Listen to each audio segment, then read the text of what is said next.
Ladies and gentlemen, boys and girls, welcome back to the channel. It is Monday. It is today, May 6th, and right now it is 5:30 in the morning. I'm shooting this video out of my kitchen because every building on Penn State is closed. Roommates are sleeping in the rooms, so just trying to get it out there bright and early. We're going to have some new golf content this week as well, so trying to get on top of everything. Welcome to the channel. If you're new here, you can hit me with a thumbs up. It helps out a ton. I'm talking a little bit lower because people are sleeping. So welcome to the channel. Cover daily fantasy sports. My name is Sal. Cover NFL. Cannot wait for that. Covering NBA right now as it slowly comes to an end, and sadly, covering some MLB. Going to be more so over the summer as the NBA comes to a close. Golf, WNBA is on the horizon, so appreciate any support. It's just me on this channel. Hit me with a like button. Subscribe if you get any value throughout any of this video. That's my whole goal here. Bring as much value as possible. Thank you, just to get that out of the way, to everybody who congratulated me in the comments yesterday's video. Maybe you were a first-time viewer yesterday. It was just me in my apartment, ready to go to graduation, all dressed up for it. Wanted to pop out a quick video. So thank you. Yes, 5 years at Penn State is done. I have 2 degrees here, tons of memories, very sad and emotional. Roommates leaving that I've been friends with for really 10 years since high school, so very sad time. Yeah, but let's keep the videos coming. 2 games late today, as we always have had, and honestly, I'm rooting for the underdogs today, although I picked Milwaukee in 6, I picked the Warriors in 7, but I picked those people to make it to the next round. But to me, I just want to see more basketball. I want to see these series go to 7 games if possible, and that only happens most likely if today we get a Rockets win at home and we get a Boston win at home. So just starting it out with the injury news as we always do. Malcolm Brogdon, and if you're new here, there's tons of free stuff in the description. Go check it out. It's all free. Discord, strategy guides, whatever it might be. Malcolm Brogdon, he's going to be out today, remains out. Hopefully he's back for this series at some point. It would be great to see him back on this team. And then on the opposite side of the ball, a guy who would be defending him if he was back, Marcus Smart, is now questionable. So Marcus Smart being questionable is going to make some things interesting. So keep an eye on that. That's actually some pretty big news. I imagine, jumps back into the starting lineup, albeit potentially limited, but that would hurt Jaylen Brown, right? Jaylen Brown, who's been seeing pretty big minutes. Fouled down in the last game, Jaylen Brown, but on pace in every single game to see around 36 minutes would give a little bit of hurt to Gordon Hayward off the bench, who's been seeing constant 30 minutes. He would be probably splitting more of those with Jaylen Brown coming off the bench. Daniel House Jr. missed the last game. Not sure a lot of people saw this because he's pretty irrelevant at this point. But him being out actually affected Iman Shumpert's minutes. I believe Iman Shumpert saw either 16 or I believe 18 minutes, if I do remember correctly. And those minutes were all pretty much because Daniel House Jr. was not in there. It was not because of some other things, which we'll talk about. So let's get into the target offense sheet. That's it for injuries. Target offense sheet. We'll make this a little less humongous. There we go. And just so we have the sake of some nice colors, let's just drag these down. Nothing's going to change, just the colors. Cool. So here's what's interesting about this slate. Both teams, or both games, have a 1.5 point spread, and they both have a 221 total. I had to look at that like 10 times. Maybe that's changed. I did this last night around 8 p.m., so there's a great chance maybe one of those things have changed. But if so, it shouldn't throw us off by any major thing. So the first game, 7 o'clock tonight, Milwaukee and Boston. So a couple things to consider with Milwaukee and Boston. Milwaukee's up 2-1 now. They look great. Giannis, and people are saying he got every call in the lane the last time out. And my argument to that, and I'm pro Giannis, I'm pro Kyrie. I mean, I don't have a favorite basketball team, so I just like watching good basketball. I feel like that's the best way for somebody to give a biased take when you have an unbiased opinion on a team in the league. But from just watching basketball and watching the game, yeah, if he's going to be running full speed down the court and you're not going to set up for a charge and you hit him, that's a foul. Just because he does it every single time and he's huge and he's going to draw contact does not mean it should not be called. That is his game. He is not a jump shooter. So when he shoots and misses, which he rarely does shoot, people criticizing him now, people who only watch the playoffs, when he drives to the lane and does what he has been doing all season and dominating and getting to the line, people are criticizing him because he's just driving to the lane. So what's he supposed to do? Just hit 3-pointers? He's not Steph Curry. Does everybody just wanted him to be Steph Curry? I don't know. But anyways, Milwaukee up 2-1 in this series, 221 total. Milwaukee is a 1.5 point underdog. Again, Boston is at home here. They're down 2-1. I believe Boston was also favored in the last game. Makes sense because they're at home. So Milwaukee side of the ball for fantasy purposes. It's hard not to like Giannis. Giannis put up 39 minutes in the last game. And now last year, Giannis was playing 40 minutes a game in the playoffs. He put up 39 minutes last game. I'm not going to, if the game stays close, which the first 2 games didn't stay close. So there was like 4 minutes at the end of each game, 5 minutes where it was just blowout run. And it was not a competitive closing out game. So you didn't have to have your starters on the court. That was the first game that stayed close, and Giannis was out there pretty much the entire time in the fourth quarter. Got 39 minutes. If Giannis is going to get anywhere near that many minutes, he has to be in your lineup. He just has to be. Even if James Harden is out there tonight, I get it. You could try and fit both of them in. But on this slate, if Giannis is only 10-1 and going to play in a close game, which Vegas is predicting, if he only plays 36 minutes tonight, he's averaging almost 2 fantasy points a minute in the playoffs. That's 70 fantasy points, which he pretty much dropped last time. So, yeah, love Giannis. Not so much on the Eric Bledsoe train, even though he's coming off a bad game is usually a spot you want to target him. He's just not playing enough minutes. Now they're giving more minutes, at least in the last game, to George Hill, not because of foul trouble, just because Bledsoe matchup against Kyrie all season long. Bledsoe got dominated by Kyrie, and that seems to be the case now in the playoffs. Bledsoe got one good game, but it came at the expense of really Kyrie being off the bench in a pretty big spur for Bledsoe in game 2. But I don't want any of Bledsoe today. I don't like the minutes not going above like 26. He just is not in the rotation as much because they know he's a liability offensively against Kyrie. And defensively, he helps out for sure, but so does George Hill. George Hill's a great defender. Keep an eye on George Hill. Minutes came up, played extremely well. Played, I think, 29 minutes. Don't expect that again, but 26 is what I've been projected for today. I imagine they give him a little bit of a bump. So yeah, keep an eye on that. Middleton is fine. Every single game in the series, Middleton has been fine, albeit 3, but he's fine at his price point still. I probably don't get there as much.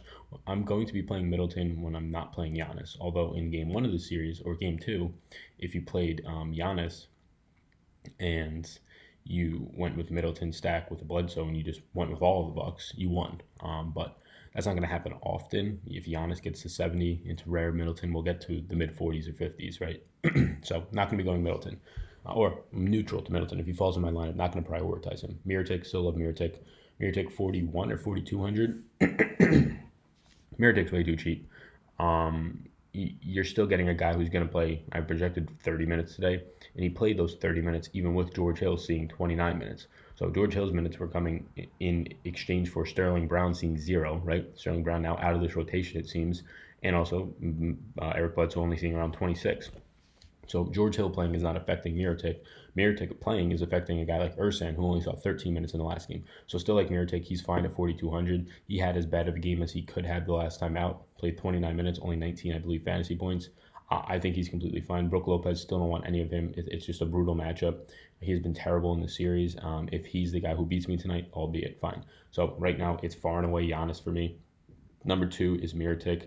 And then number 3 is honestly probably George Hill. And then Chris Middleton, just a neutral guy in there. You can call him number 4. Boston side of the ball, Kyrie's too cheap. $8,200 Kyrie Irving. Went for 45 fantasy points in the last game. If he gets you 45, which it seemed like he was having a bad game, right? He was, if you watch the game, just missing every fadeaway 2-point jump shot, especially later on in the game. So 45 fantasy points tonight out of $8,200 Kyrie, I think you're fine with that. But I think there's a real 50-point upside. The problem is, again, you have this Golden State-Houston series also on the slate. So if you want to pay for Giannis, if you're paying for Kyrie, well, now you're probably missing out on KD and or James Harden and or Steph, which Steph terrible in the playoffs, but $7,700 hard to ignore now. So like Kyrie a lot. Jaylen Brown is now in a similar price point. Finally, Marcus Morris is going up, right? Marcus Morris, we were all over him in the 4K range. Now Marcus Morris 5,100. I still think it's fine. He's going to play 30 minutes, but now I think we've kind of rode it a little bit too long, where his 30 minutes, he's been super effective, right? He's been averaging over a point per minute. He's not going to continue to do that in this series, especially if Giannis is going to go to the 4 at all, which we've been seeing a little bit of Mirotic at the 4. So no real interest now in Marcus Morris. Again, if he lands in my lineup, I'm fine with it. I don't think he's a bad play, but if the ownership is there, his price is now up $500 since the last game, like almost $1,000, or right around $1,000 since 2 games ago. I think it's a good time to kind of get away from that. If Marcus Smart is out, $5,300 Jaylen Brown, if he doesn't foul out like he did in the last game, and if the game doesn't blow out like the first 2 games did, he's going to see 36 minutes. That's what his first half, he's playing like 18 minutes in the first half. $5,300, I prefer Jaylen Brown. I think he has a bigger ceiling than Marcus Morris. Marcus Morris, better cash play. But again, either of them fall into my lineup. It's the same thing for Boston here. They're down 2-1. Everybody's off them after losing 2 games.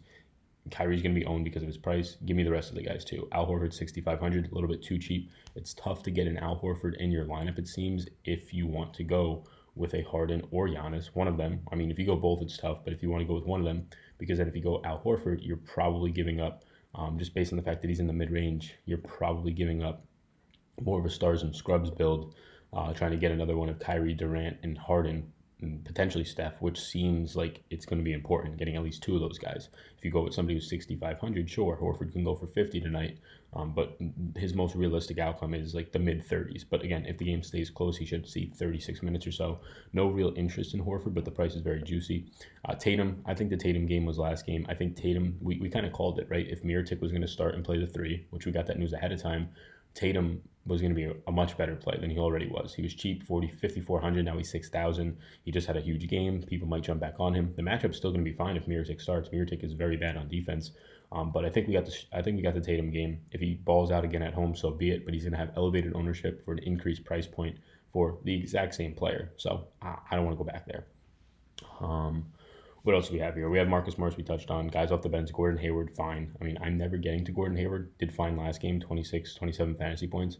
But guys just off the bench that I can get similar price points for guys starting in different teams or whatever it might be, I'm just not going to go back there. So for me on Boston, it's far and away Kyrie, not just pure points, like actual point per dollar, like value. It's Kyrie for me. And then I'm probably going to lean on Jaylen Brown, Horford, and Marcus Morris are all in that same range. Jaylen Brown and Marcus Morris are pretty much the same person to me today. Close salary, just in terms of like value. Close salary. Have them projecting out very similarly. Jaylen Brown, $200 more, but it's going to come down to ownership, which I imagine is more so tilted to Marcus Morris. Next thing, though, if Marcus Smart somehow plays today, I imagine he's somewhat limited. If we get a news that he is playing and not limited at all, then Marcus Smart at $4,300 is a great play. He's just too cheap at that point. He's going to play 35 minutes in this game, and that's if he's not limited. That's going to affect Jaylen Brown. Don't want any of him. It's probably going to affect Gordon Hayward. Don't really want any of him then. So that's where I'm at in this first game. Second game is interesting.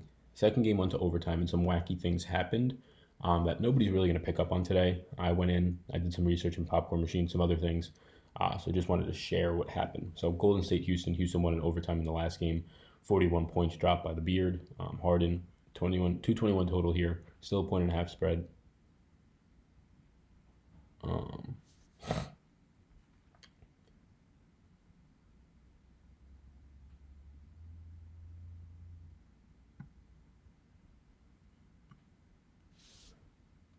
Golden State actually a 1.5 point underdog in this game, 109.75 team implied. Houston 111.25 team implied total. So let's start with the Houston side of the ball. So Daniel House Jr. was out in the last game, which gave him on Shumpert elevated minutes, right? He saw around 16 to 18 minutes in that game, all because of Daniel House Jr. being out. He pretty much got those same rotations, and he picked up a few extra minutes along the way because of something that happened with PJ Tucker.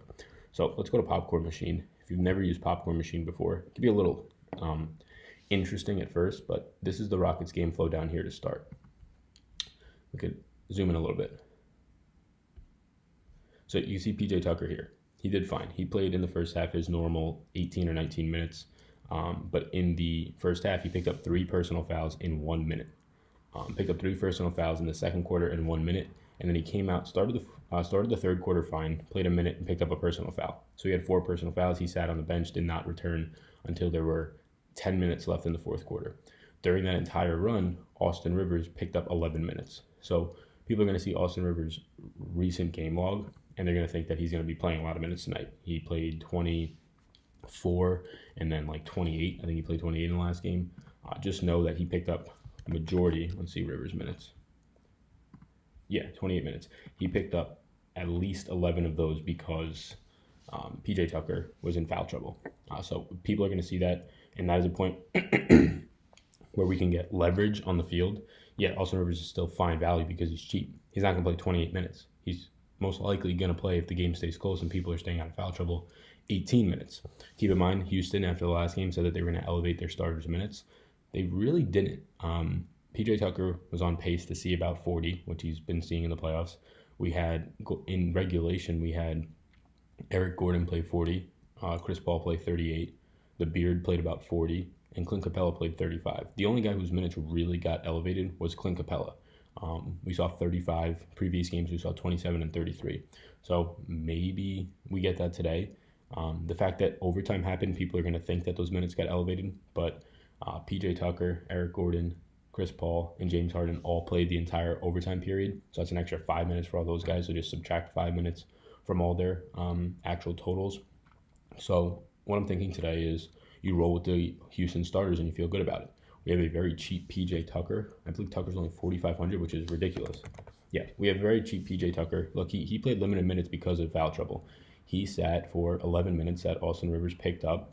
Sure, he would have had his normal rotation of sitting for like 5 minutes, but he didn't see an extra 7 or probably about 7 or 8 minutes he would have played in that third quarter, if not the majority of it.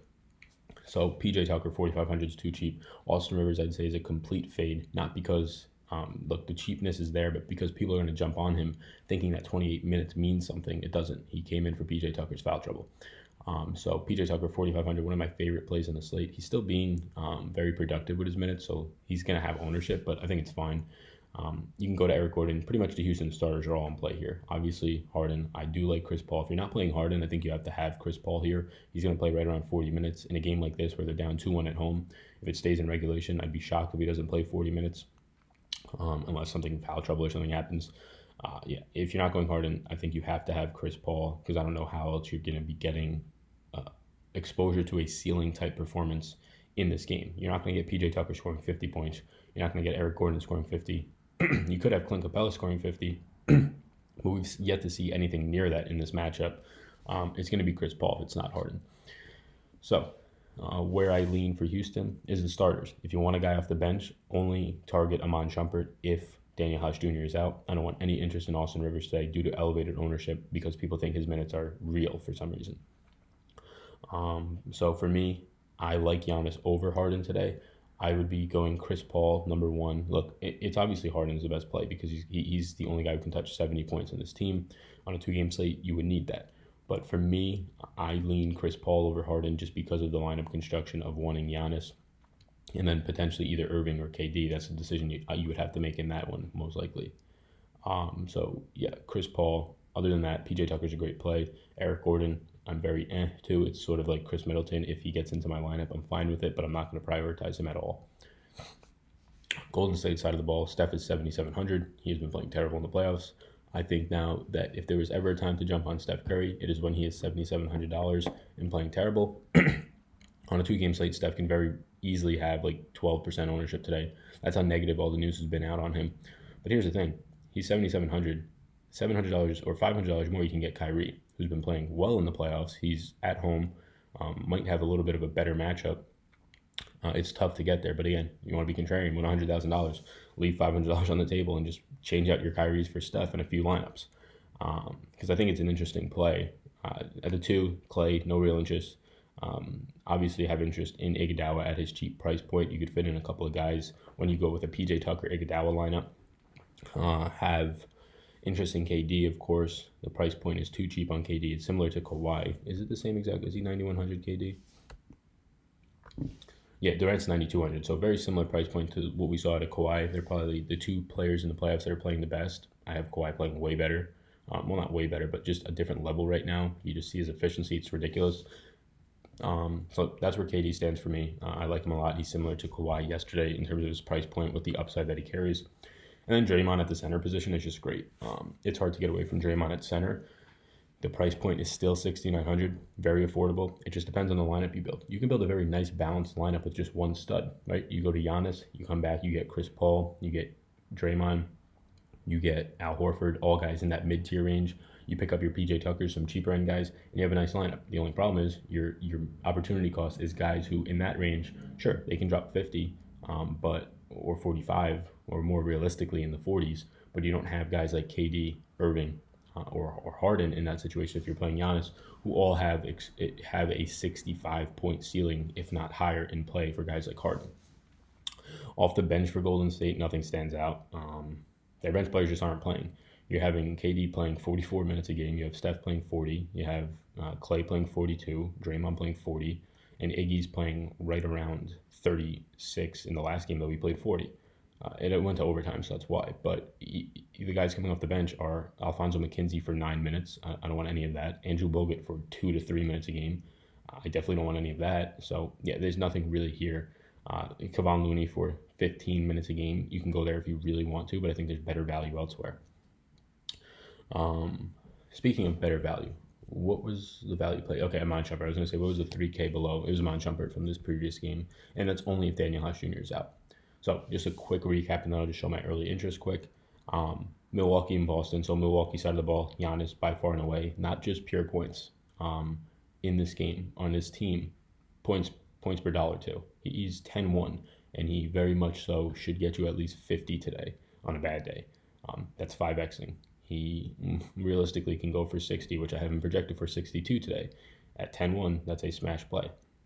So he's by far and away my favorite play here. Number 2 is Mirror Ticket, 4,200. I have him projected for 30 minutes and around 26 fantasy points. That's way too cheap for that. If it's a median, obviously he has a ceiling where if he picks up 2 blocks and a steal, now he's in the mid-30s like he was the first game he started or played. And then number 3 for me would be, it's very close, but probably go George Hill. He's still too cheap, like really cheap, and he's going to probably see elevated minutes. Played 29, was a big factor in them winning game 3, was very efficient. And Eric Bledsoe was not playing well. Middleton, very neutral too. If you get him in your lineup, fine. Outside of that, I didn't touch on Pat Connaughton. The price hasn't changed. Pat Connaughton's not the guy I want to target coming off the bench after he just had a good game in the playoffs. Sure, he can go back and just shoot efficiently again and snag some more rebounds, but that's not when I want to target him. Although I'm kind of doing that with George Hill. I understand that. I just feel a little bit more confident there. Boston side of the ball, Kyrie, points per dollar by far and away. Number 2, I then lean... this one's close. Number 2, I probably lean Al Horford barely. 3, Marcus Morris and Jaylen Brown kind of tied. I don't really want any Tatum today. I think last game was Tatum's day. And when people jump on, I'm going to jump away from that. Golden State, ranking them. I have not ranked them. So ranking Golden State for me today, it is going to be, let's factor in price too. It will be KD, Draymond, Steph, Iggy, Clay. That is the way that I will go based on price as well. And you can maybe even put Iggy above Steph at 7,700 if you take into the context of the slate with only $8,200 Irving. Houston side of the ball, keep in mind, 2 big things. 1, Daniel House Jr. missed the last game. That is why Amon Shumpert saw 18 minutes. If Daniel House Jr. is back, do not play Amon Shumpert. If he's out, Amon Shumpert becomes $2,900, very viable. But obviously nothing spectacular. Number 2, PJ Tucker picked up 3 fouls in 1 minute in the third quarter, and then he picked up, or in the second quarter, and then he picked up his 4th foul in the first minute of the third quarter. He then did not play the next 11 minutes of the third quarter, which Austin Rivers saw all 11 minutes. He checked in for him, saw all 11 minutes. I do not expect that to happen. Austin Rivers' 28 minutes should realistically be around 20 in that game. So do not overthink that or blow it out of proportion thinking he saw extended run in the playoffs. So I rank Houston realistically, like, it's Harden. I have him projected for 62 today, 62.5. Him and Giannis grade out exactly the same pretty much. It's Harden, it's Chris Paul, it is MPJ Tucker, Clint Capella, Eric Gordon, in that order based on price points. I prefer Chris Paul. If you're going to be playing Giannis, I think you have to have Chris Paul.